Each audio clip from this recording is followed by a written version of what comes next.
Class 12th में जितने भी बच्चे हैं जिनका आज फिजिक्स का एग्जाम था उन सभी बच्चों के लिए वीडियो रहेगी। इस वीडियो में हम मिड टर्म का पेपर जो आपका आज हुआ था ना उसके आंसर की देखने जा रहे हैं, तो फटाफट से स्टार्ट करते हैं। फर्स्ट क्वेश्चन में आपको बोला गया ना, यहाँ पर सेक्शन ए का आपका फर्स्ट क्वेश्चन है। यहाँ पर आपको बोला गया an electric dipole of movement P is equal to Q into 2A is placed in a uniform electric field E. The force experienced by the dipole will be।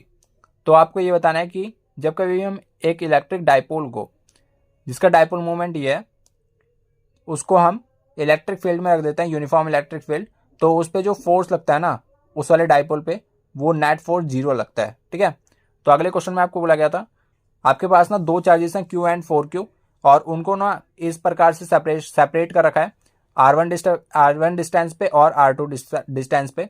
और यहाँ पर आपको बोला गया जो P पॉइंट है, यहाँ पर आपकी नेट इलेक्ट्रिक फील्ड 0 है, एंड यहाँ पर ना आपको R1 और R2 का रेशियो बताना है। तो यहाँ पर हम क्या करते हैं, जो आपका KQ/R1 का स्क्वायर होगा, यानी कि जो आपका इस वाले चार्ज की वजह से यहाँ पर जो इलेक्ट्रिक फील्ड आएगा वो ये आएगा, और ये आएगा आपका इस डायरेक्शन में EQ, और इस वाले चार्ज की वजह से जो आपका यहाँ पर इलेक्ट्रिक फील्ड आएगा वो आएगा इस डायरेक्शन में, क्योंकि पॉजिटिव चार्ज की वजह से अवे होता है, तो ये हो गया आपका E4Q, इस वाले चार्ज की वजह से इधर और इस वाले चार्ज की वजह से इधर। ठीक है, तो दोनों को आपस में इक्वल रख देते हैं, क्योंकि आपको बोला गया है इनका जो नेट इलेक्ट्रिक फील्ड है ना वो जीरो बोला गया है। तो ये हो जाएगा आपका ये वाला चार्ज Q वाले चार्ज का हो गया आपका ये, और 4Q वाले चार्ज का हो जाएगा आपका 4KQ/R2 का स्क्वायर। KQ से KQ गया, R2 को ऊपर ले आते हैं, R2/R1 की वैल्यू कितनी आ गई 4/1 पर रूट, जो कि हो जाएगा आपका 2/1। ठीक है, एंड यहाँ पर इसको आपको बताना था R1 और R2 का रेशियो। R1:R2 का रेशियो क्या हो जाएगा, ये हो जाएगा आपका 1:2। ठीक है, ऑप्शन नंबर ए।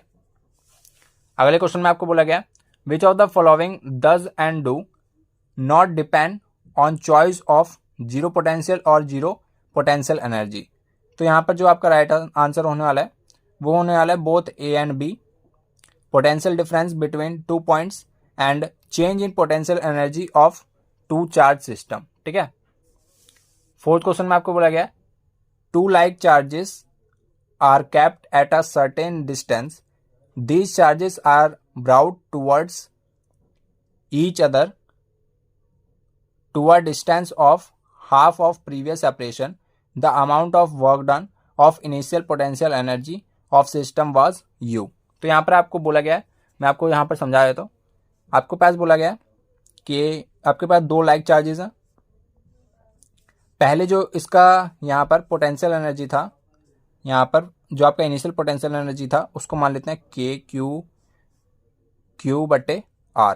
ठीक है, अब आपको बोला गया इनका जो सेपरेशन है, यहाँ पर R था और यहाँ पर कर दिया हमने इसका सेपरेशन R/2। ठीक है, चार्जेस आपके वही हैं। तो ना यहाँ पर आपको बताना है कि जो आपका फाइनल वर्क डन आएगा वो इनिशियल के क्या होगा। इसको बोला गया U, तो ये हो जाएगा हमारा U final is equal to KQQ/R/2, और 2 ऊपर चला जाएगा तो ये हो जाएगा हमारा 2KQQ/R। तो ये हो जाएगा आपका 2 times of initial. Option number C नहीं, ऑप्शन नंबर बी। और यहाँ पर जो है फिफ्थ क्वेश्चन में आपको बोला गया ना कि which of the following material is used for making standard resistance coil. तो यहाँ पर जो राइट आंसर होने वाला है वो होगा ऑप्शन नंबर डी, निक्रोम। और बाकी यहाँ पर आपको सिक्स क्वेश्चन में आपको बोला गया ना इनमें से कौन सी फिजिकल क्वांटिटी है जो सेम होगी एक्सरे में, रेड लाइट में, रेडियो वेव्स में, ट्रैवलिंग ऑन वैक्यूम। तो यहाँ पर ऑप्शन नंबर सी, स्पीड जो है आपकी इन तीनों क्वांटिटीज में ना आपकी सेम होगी। इनमें से कौन सी फिजिकल क्वांटिटी है, तो स्पीड आपकी वो क्वांटिटी है जो इन सभी में सेम रहेगी। ठीक है, अब आपको बोला गया है a very long conducting wire is bent in a semi circular shape from A to B as shown in the figure the magnetic field at point P for steady current I is given by. ठीक है, तो यहाँ पर आपके पास बोला गया एक आपके पास इस प्रकार से इन्फिनाइट वायर है जो A पर आके रुकता है, और यहाँ पर से ये इस प्रकार से सेमी सर्कुलर एक आपका लूप बन रहा है यहाँ पर, और यहाँ पर से दोबारा से ये इन्फिनाइट एक आपकी वायर है। तो ना यहाँ पर आपको ये देखना होगा कि यहाँ पर से जो आपकी मैग्नेटिक फील्ड आएगी ना, और जो आपकी यहाँ से मैग्नेटिक फील्ड आएगी, तो यहाँ पर से इसकी डायरेक्शन देख लेते हैं।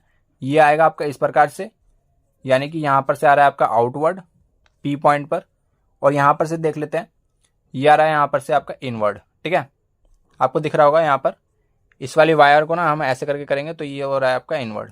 ठीक है, तो यहाँ पर से आ रहा है आपका इनवर्ड और ये हो रहा है आपका आउटवर्ड।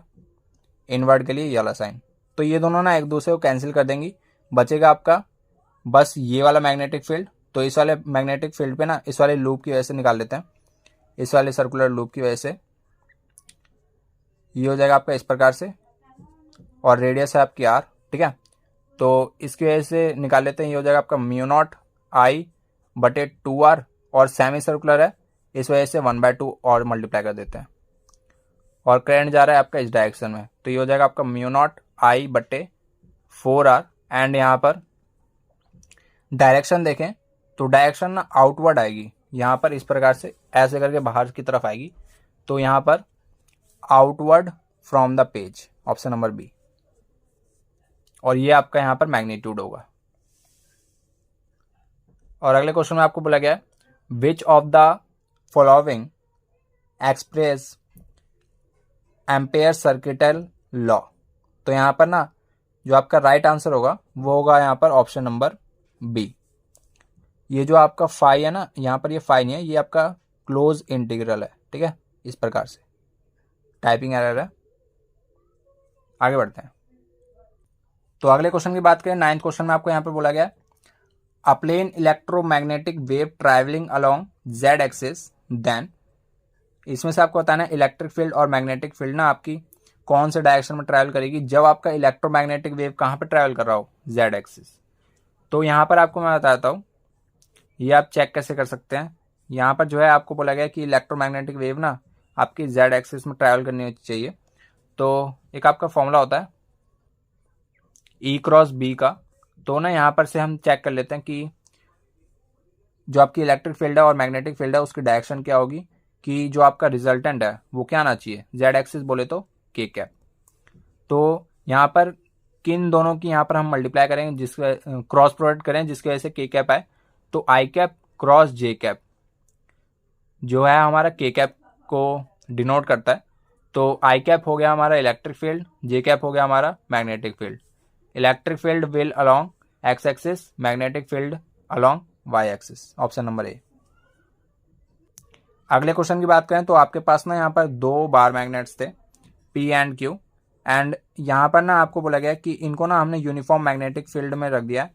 तो ना यहाँ पर साउथ पोल से नॉर्थ पोल की तरफ ना एक आपका मैग्नेटिक डाइपोल मूवमेंट जा रहा होगा इस प्रकार से। ये आपका साउथ से नॉर्थ की तरफ होगा क्योंकि इनसाइड द मैग्नेट क्या होता है, साउथ से नॉर्थ, और ये आपका यूनिफॉर्म मैग्नेटिक फील्ड है। तो यहाँ पर अगर हम टॉर्क की बात करें, क्योंकि यहाँ पर जो है आपका क्वेश्चन टॉर्क से रिलेटेड है, तो B है आपकी इस डायरेक्शन में पॉजिटिव X एक्सिस की डायरेक्शन में, और यहाँ पर आपको ये दिख रहा होगा जब कभी भी आपका जो टाउ का फॉर्मूला है वो आपको पता होना चाहिए, ये होता है आपका mv साइन थीटा। जब आपका थीटा कितना हो, थीटा हो जब आपका 0 डिग्री, तब होता है आपका मिनिमम पोटेंशियल, और जब आपका थीटा होगा 180 डिग्री तो होगा आपका मैक्सिमम पोटेंशियल। ठीक है, तो यहाँ पर आपको दिख रहा है थीटा जो है यहाँ पर मैग्नेटिक फील्ड की डायरेक्शन में ये रही, और इस वाले बार मैग्नेट की डायरेक्शन देखें वो भी इस तरफ है। ठीक है, तो इन दोनों के बीच में जो एंगल बन रहा है वो 0 डिग्री का बन रहा है। तो Q वाला आपका यहाँ पर राइट आंसर होगा, क्योंकि यहाँ पर आपको ऑप्शन में बस Q वाला ही दिया था। यहाँ पर जो है आपका मैक्सिमम पोटेंशियल होगा।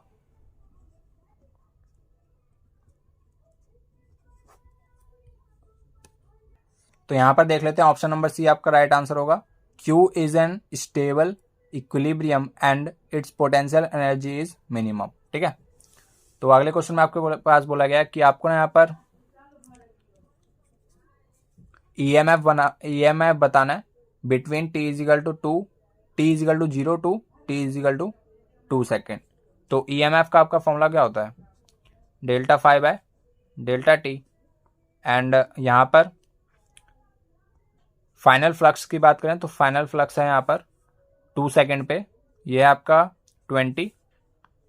और इनिशियल की बात करें तो 0 सेकेंड पे भी है आपका 20 माइनस 20 डिवाइड बाय 2 माइनस 0, जो कि हो जाएगा आपका 0/2।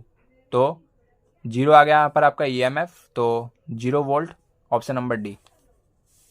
अगले क्वेश्चन में आपको बोला गया कि which of the following is correct for a transformer. तो ट्रांसफॉर्मर के लिए कौन सी कंडीशन इसमें से ट्रू होगी, तो आपको पता होना चाहिए कि जो आपका AC करंट है ना, उसी को स्टेप अप और स्टेप डाउन करता है आपका ट्रांसफॉर्मर। तो यहाँ पर ऑप्शन नंबर ए आपका यहाँ पर राइट आंसर होगा कि जो आपका AC करंट है ना, ओनली उसी को ये वाला जो आपका ट्रांसफॉर्मर है वो स्टेप अप या स्टेप डाउन करता है। ठीक है, तो यहाँ पर DC वाला भी नहीं होगा, और यहाँ पर जो है आपका एज वेल एज DC बोला है, और यहाँ पे भी ये भी ऑप्शन नहीं होगा। ठीक है, अगले क्वेश्चन की तरफ बढ़ते हैं। और बाकी मैं आपको ना यहाँ पर जो भी आपके न्यूमेरिक वैल्यू टाइप के क्वेश्चंस थे ना, उनके आंसर्स और बता देता हूँ। यहाँ पर जो है 19 क्वेश्चन की बात कर लेते हैं। यहाँ पर आपका LR सर्किट था जो सीरीज कनेक्शन था, and inductive reactance is equal to resistance आपको गिवन था। और यहाँ पर आपको बोला गया ना, an EMF is equal to E0 cos omega t is applied to the circuit, calculate the average power consumed in the circuit. तो यहाँ पर एवरेज पावर बताना था, तो पावर इज इक्वल टू होता है आपका VRMS IRMS इंटू में cos फाइव एंगल की बात करें तो यहाँ पर आपका 90 डिग्री का बनेगा, और cos 90 होता है आपका 0, तो ये पूरा टर्म 0 हो जाएगा, पावर की वैल्यू आ जाएगी 0।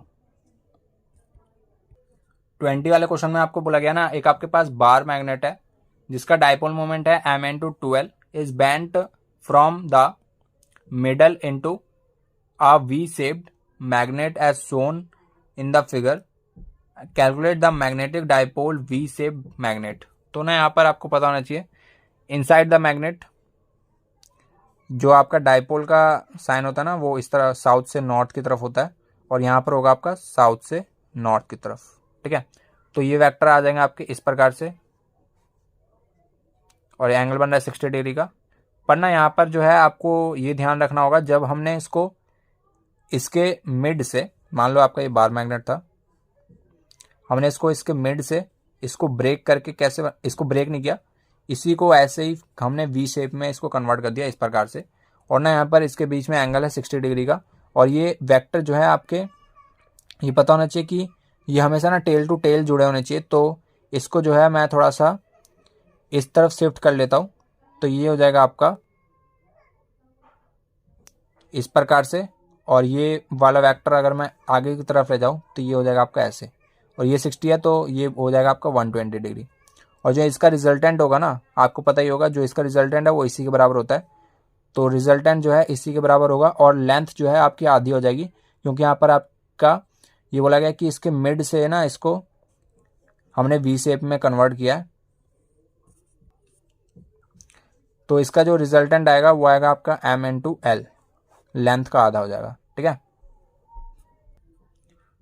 21 क्वेश्चन की बात करें तो आपके पास एक रेक्टेंगुलर लूप और सर्कुलर लूप था, और यहाँ पर आपको बोला गया था will EMF induced in to loops will be constant during the passage, justify your answer. तो ना यहाँ पर आपको बताना चाहिए कि इन दोनों की सिमेट्री की बात करें ना, तो यहाँ पर सर्कल की आपकी जो ये सिमेट्री है, सर्कुलर लूप की जो आपकी सिमेट्री होगी ना, वो इतने अच्छे से नहीं है जितनी आपकी रेक्टेंगुलर लूप में है। आपको यहाँ पर दिख रहा होगा, अगर यहाँ पर से इसको इस वाले बार मैग्नेट को अगर मैं ये वाला आपका जो रेक्टेंगुलर लूप है ना, इसको अगर मैं बाहर निकालूँ इस प्रकार से, और यहाँ पर ना आपको दिख रहा होगा हर तरफ से इसमें सिमेट्री है, तो ना यहाँ पर जो आपका EMF होगा ना इसमें इंड्यूस्ड, वो कांस्टेंट किस में होगा, तो कांस्टेंट ना आपका इस वाले पार्ट में होगा, रेक्टेंगुलर वाले लूप में, इसमें नहीं होगा। ठीक है, आप थोड़ा यहाँ पर लिख भी सकते थे, due to symmetry of this figure EMF induced in this loop will be constant. Section C की बात करें तो यहाँ पर आपको म्यूचुअल इंडक्शन को जो है डिफाइन करना था। तो म्यूचुअल इंडक्शन आप जानते होंगे, जब कभी भी आप एक सर्कुलर लूप में जब बैटरी लगाते हैं या आपका जो वोल्टेज है वो अप्लाई करते हैं, तो उसमें से जो करंट इंड्यूस्ड होता है ना, वो दूसरे वाले सेकेंडरी कॉइल में भी जो है आपका करंट इंड्यूस हो जाता है। तो यहाँ पर ना यही आपको डिफाइन करना था, और यहाँ पर आपको ऐसा यूनिट लिख देता हूँ मैं, हेनरी होती है, हेनरी। एंड यहाँ पर आपको 3 फैक्टर्स भी बताने थे affecting mutual induction of a system two long solenoids, ठीक है। और यहाँ पर अगला क्वेश्चन आपका केवी क्रिचॉफ्स लॉ से था, बहुत ही ज़्यादा सिंपल था, आप सभी ने कर ही लिया होगा। बाकी आगे बढ़ते हैं। और जो बाकी आपका ये वाला क्वेश्चन है ना, ये हर साल रिपीटेड होता है। तो यहाँ पर जो है आपको वेवलेंथ फाइंड करनी थी, फ्रीक्वेंसी फाइंड करनी थी, बहुत ज़्यादा सिंपल था। इसको आप कंपेयर कर देते इसकी स्टैंडर्ड इक्वेशन से, वहाँ पर आपको के मिल जाता, के मिल जाएगा तो फिर के का आपका फॉर्मूला क्या होता है, के इज इक्वल टू 2π/λ, और यहाँ पर से आप लैम्डा की वैल्यू निकाल सकते हैं 2π/k। तो के की वैल्यू आपको यहाँ पर से मिल जाती है 1.8, और यहाँ पर 1.8 पुट करके वेवलेंथ फाइंड कर लेते, फिर फ्रीक्वेंसी एंड फिर एम्पलीट्यूड ऑफ मैग्नेटिक फील्ड। अगले क्वेश्चन में आपको बोला गया था कि आपके पास ना एक इस प्रकार से जंक्शन दिया हुआ है पूरा पूरा कैपेसिटेंस का, एंड यहाँ पर आपको बोला गया है कि आपको ना इक्विवेलेंट कैपेसिटेंस फाइंड करना है ए बी नेटवर्क के अक्रॉस। तो यहाँ पर ना इन सब का जो नेट जो आपका कैपेसिटेंस आएगा वो आएगा 18 माइक्रोफराड। एंड यहाँ पर आपको बोला गया charge supplied by the source, तो चार्ज का आपका फॉर्मूला होता है CV। तो कैपेसिटेंस की वैल्यू आई है 18 इंटू 10⁻⁻6 माइक्रोफराड बोला है इस वजह से, और ये है आपका 100। तो ये आ जाएगा आपका 18 इंटू 10⁻⁻4 इतने कूलम। बाकी आप लिख सकते हैं 1.8 इंटू 1.8 मिली कूलम, ठीक है। और बाकी अब जो है आपका ज़्यादातर जो है थियोरेटिकल पार्ट है, यानी कि डेरिवेशन वाला है। तो वो सारी चीज़ें आप सभी अपने नोट से भी देख सकते हैं, बहुत ज़्यादा सिंपल थी। यहाँ पर जो है आपको कंडीशंस बतानी थी TIR की, बोले तो टोटल इंटरनल रिफ्लेक्शन। बाकी एक बार मैं आपको क्वेश्चन पेपर शो कर देता हूँ, और अब केस स्टडी की तरफ बढ़ते हैं।